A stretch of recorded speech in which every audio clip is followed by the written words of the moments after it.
Hey everybody, and welcome to the June 25th, 2023 episode of the Rugby Report. My name is Dwayne Burkhardt, and in this episode, we will recap the Super Rugby Pacific Grand Final between the Waikato Chiefs and the Christchurch Crusaders.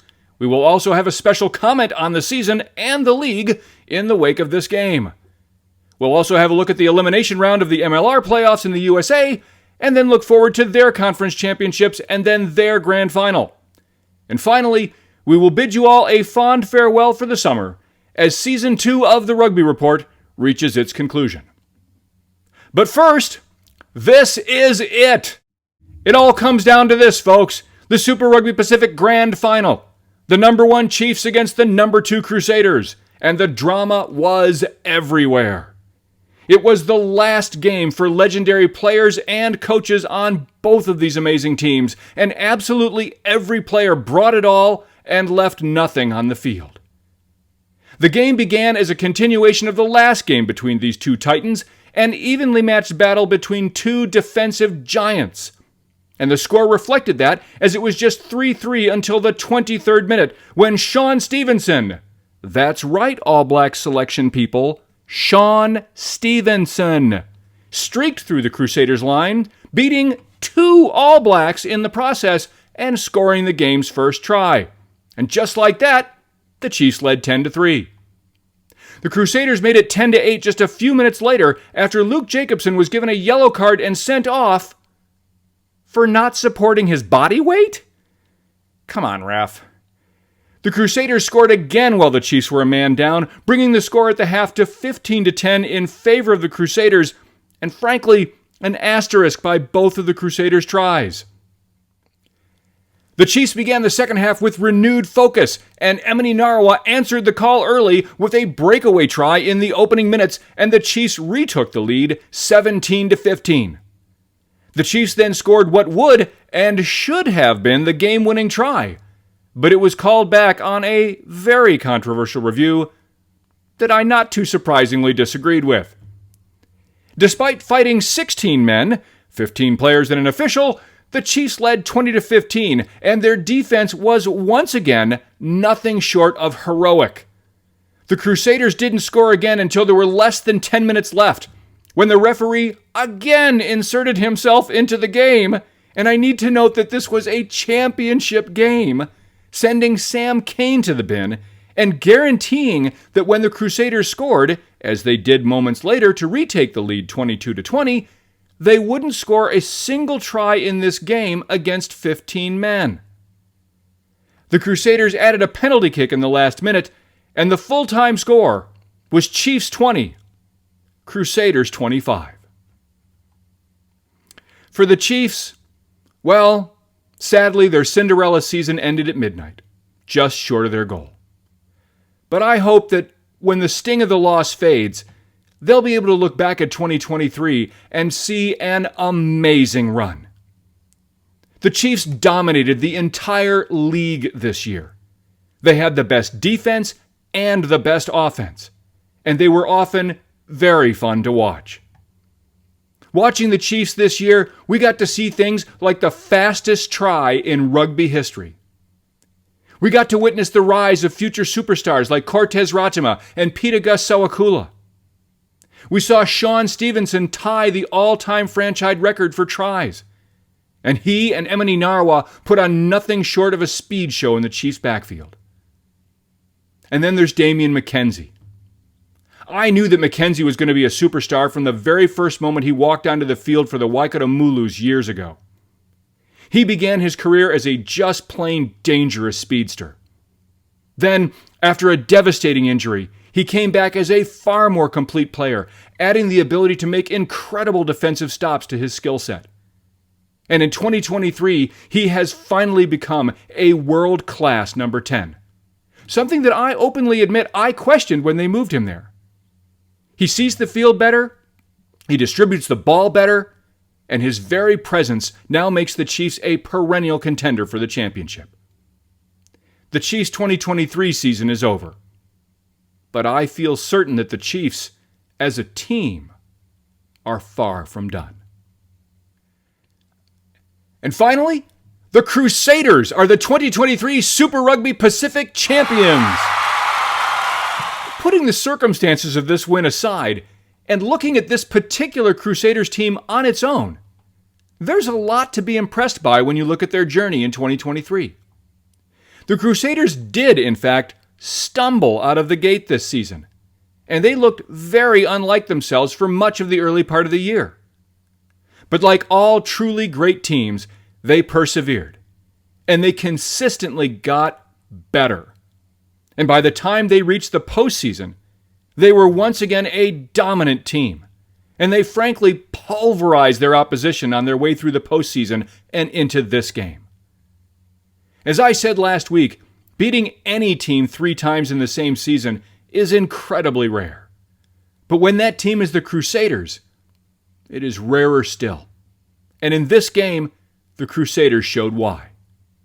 The Crusaders absolutely did earn their way into this game, and they have every reason to be proud of their season. Congratulations, boys. We look forward to seeing you again next year. And now, a more difficult special comment. I have a feeling that this game is going to be talked about for a long time, and sadly, not for the right reasons. The problem isn't that the Crusaders won the game, although that is part of a problem for the league that we'll discuss in a moment. The problem is that they won this game because of some really questionable officiating. And longtime viewers and listeners of this podcast know that I try very hard to be very respectful of the very difficult job that rugby officials have. One of the Crusaders' tries was scored immediately after a very obviously blown call. A forward pass that was clearly 3 to 4 meters forward and wasn't called or reviewed. Those points alone were the difference in this game. There was also the matter of the Luke Jacobson yellow card in the first half, which immediately preceded another of the Crusaders' tries. The Chiefs got a yellow, but the very same penalty, under similar circumstances in the second half, did not net a yellow for the Crusaders. These kinds of inconsistencies in officiating aren't good for the game, and there's something that I hope the league reviews in the coming months. The Super Rugby Pacific 2023 season is sadly over. And I say sadly because the truth is that Super Rugby really is one of my very favorite competitions. But the league is facing some very serious challenges right now, challenges that they are neglecting at their peril. For too long, the balance of power in the league has been too heavily skewed in the direction of too few teams, and one team in particular. And that's not good for the game, and it's not good for the league. Sports leagues succeed when they provide exciting and often unpredictable content. And frankly, Super Rugby Pacific isn't doing that right now. As a case in point, viewers of this podcast and my blog for several years before it know that I like to keep track of my predictions for several of the competitions that I cover. And the fact is that over the past 4 years, I have correctly predicted the outcome of over 80% of the games in this competition. And that is far and away my best percentage. Now, I'd like for that to be because I know the game and I'm just that good. And I do hope that that's at least partially true. But it's also true that this competition has become too unbalanced and too predictable. And if the league doesn't address that issue soon, then it may find that viewers and fans will turn their attention to other leagues. And that, in my opinion, would be a real loss. Now, let's shift gears and hop up to the USA one last time and check in on the MLR postseason.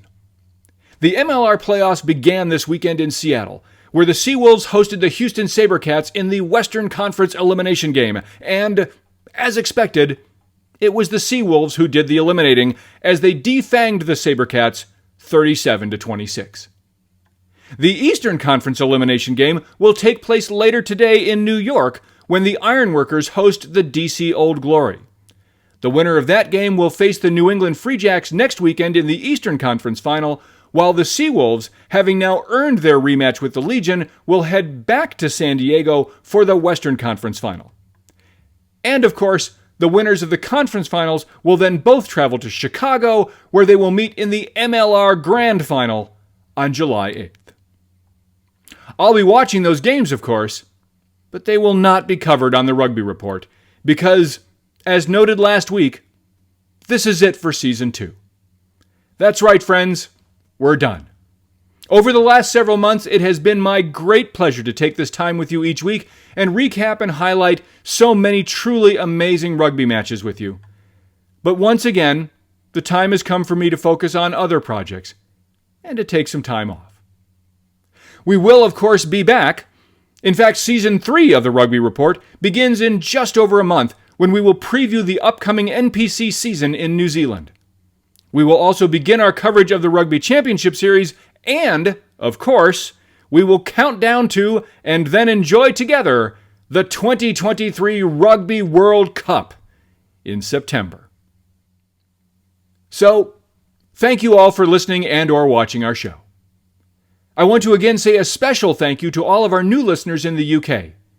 You took us from the hundreds of listeners to the thousands this season, and you're making big things possible for us as we head into Season 3. And until then, remember, you can't make everyone happy.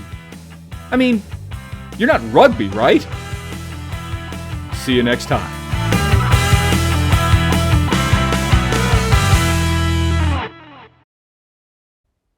Bloopers. All right, we're set. We're set. One last time, people. Let's rock and roll. Rugby Pacific Grand Final, and I'm going to do it again. Yes. And Emily Narawa answered the call early. Ah, fuck. I got through Emily Narawa, and then I blew it. All right. But like all true all true gruely trait teams, oh, God. You know, I blew that in rehearsal, too. I did. All right. Try it. We're going to do the Crusaders bit again. Rubber baby buggy bumpers. Okay. The Super Rugby... The word Pacific is just... Sometimes it gets me. I don't know why that is. It was the Seawolves who eliminated... They eliminated... They were eliminated. They weren't eliminated. Oh, somebody's going to get eliminated here in a minute. Game where, as expected, did I say where twice? I said where twice. I'm going to f this up so many times before I get it right. Thank you all for listening and or watching to our show. Watching to our show? No. Oh, no. Did not say that. It's a good thing I didn't say that on the air. No. Would never do that. Okay. See you next year. Well, next month.